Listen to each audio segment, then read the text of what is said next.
Un cours en miracle, Fondation for Inner Peace, édition Octave. Je lis dans le texte chapitre 2, section 6 et leçon 13. Section 6. Peur et conflit. Avoir peur semble être involontaire. Quelque chose dans le contrôle t'échappe. Or, j'ai déjà dit que seuls les actes constructifs devraient être involontaires. Mon contrôle peut prendre en charge tout ce qui n'a pas d'importance, et je peux, en te guidant, diriger tout ce qui en a, si tel est ton choix. La peur ne peut pas être contrôlée par moi, mais elle peut être contrôlée par toi. La peur m'empêche de te donner mon contrôle. La présence de la peur montre que tu as élevé des pensées de corps au niveau de l'esprit.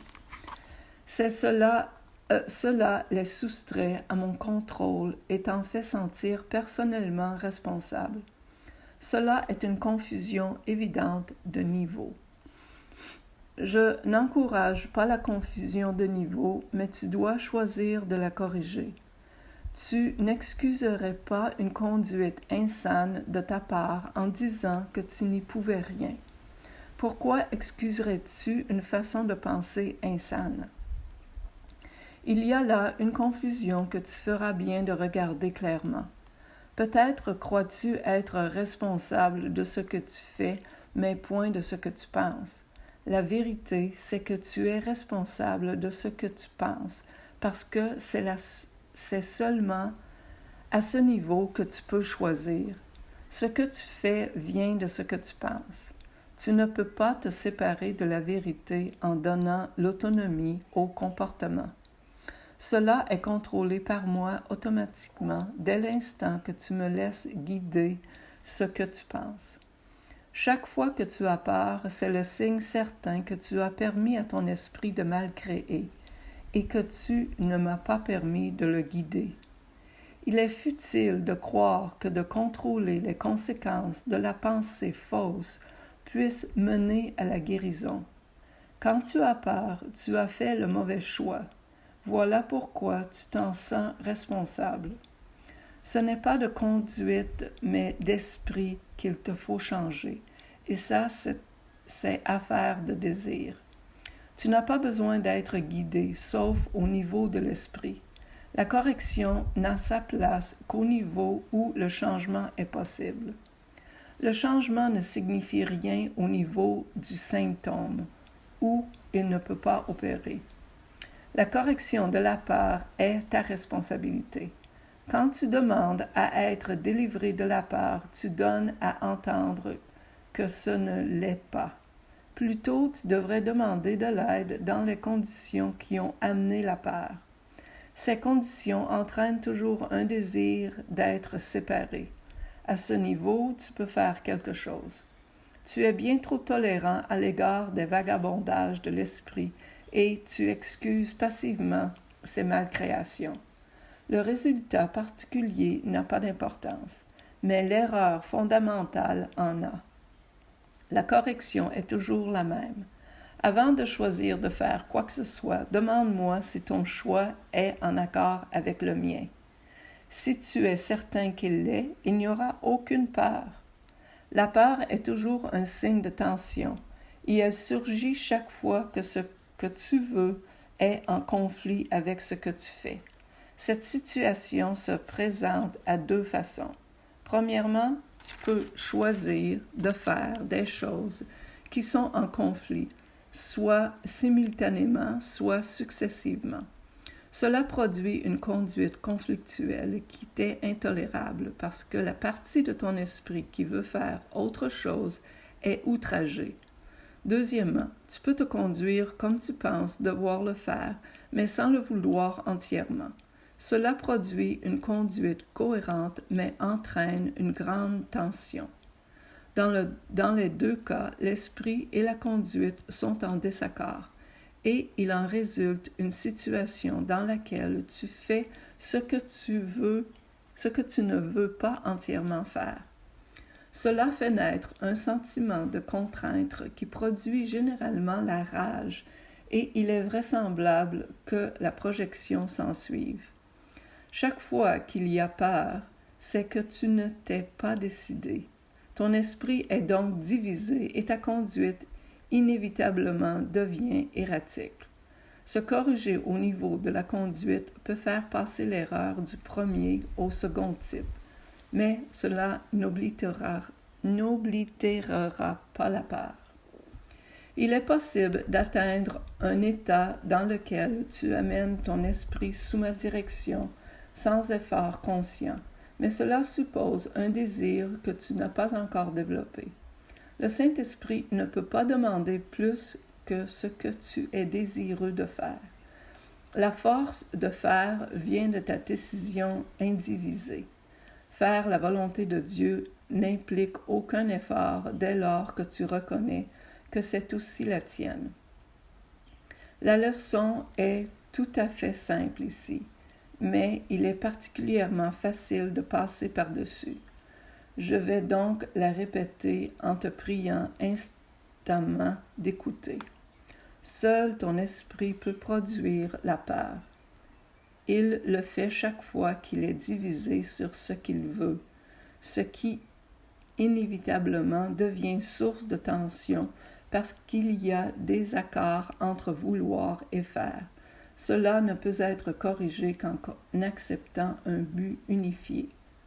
Pour défaire l'erreur, la première étape correctrice consiste à connaître d'abord que le conflit est une expression de la peur. Dis-toi que tu as dû, d'une façon ou d'une autre, choisir de ne pas aimer, sinon la peur n'aurait pas pu surgir. Alors le processus de correction tout entier devient rien de plus qu'une série d'étapes pragmatiques dans le processus plus vaste d'acceptation de l'expiation comme remède. Ces étapes peuvent se résumer de la façon suivante. Connais d'abord que cela est la peur.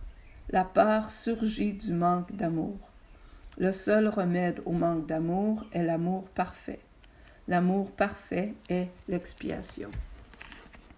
J'ai insisté sur le fait que le miracle ou l'expression d'expiation est toujours un signe de respect des dignes aux dignes.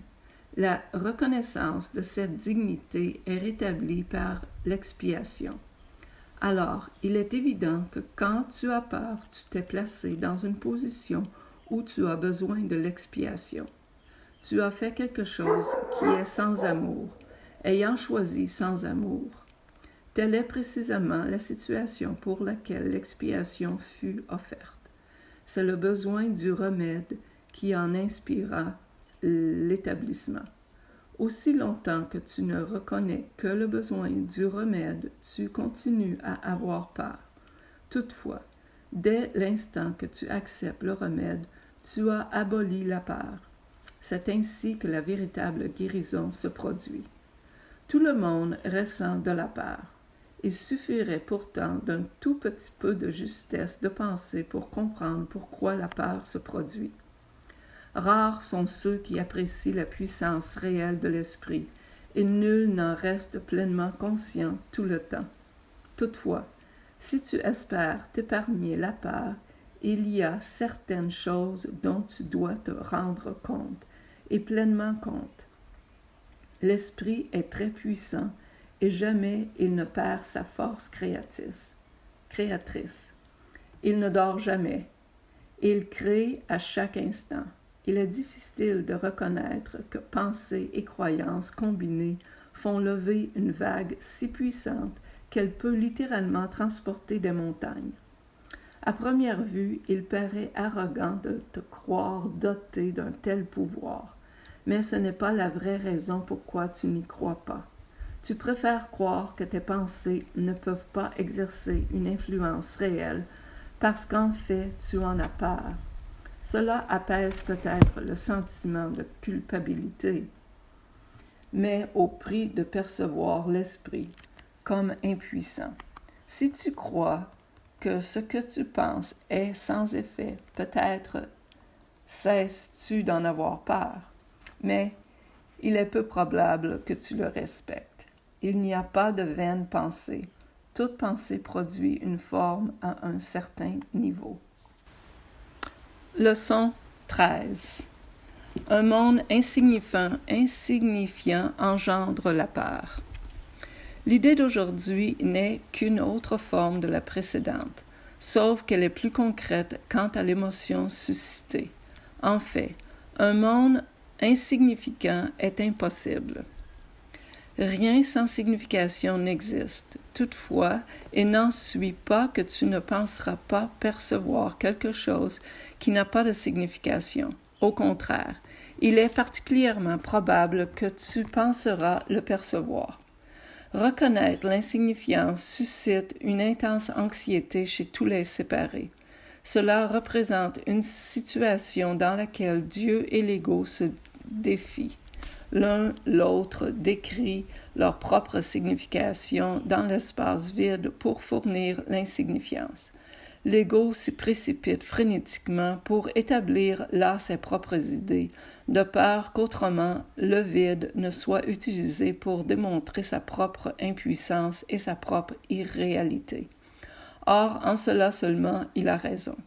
Par conséquent, il est essentiel que tu apprennes à reconnaître l'insignifiant et à l'accepter sans peur.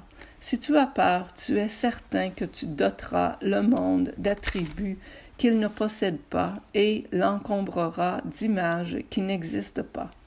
Pour l'ego, les illusions sont des mécanismes de sécurité, comme elles doivent l'être aussi pour toi qui t'assimile à l'ego. Les exercices d'aujourd'hui, qui devraient être répétés 3 ou 4 fois et ne devraient pas durer plus d'1 minute environ chaque fois, seront faits d'une manière quelque peu différente des précédents.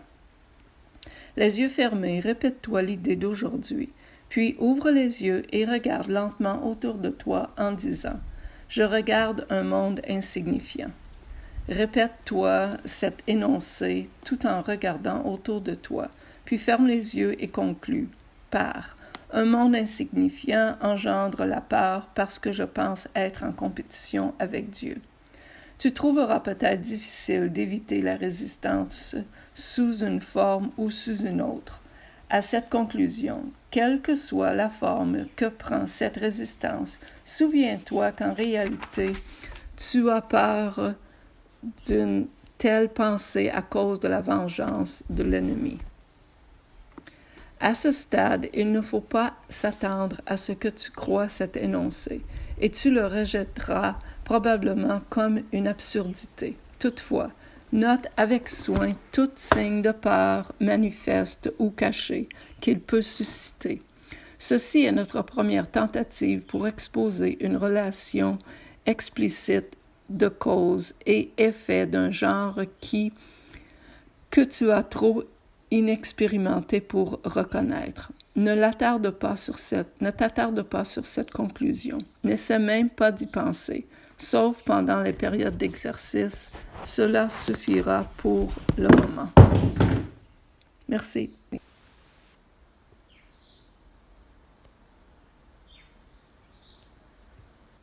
Dieu n'a pas créé un monde insignifiant. Il n'a pas créé, précise la situation qui te dérange, donc ce n'est pas réel. Merci.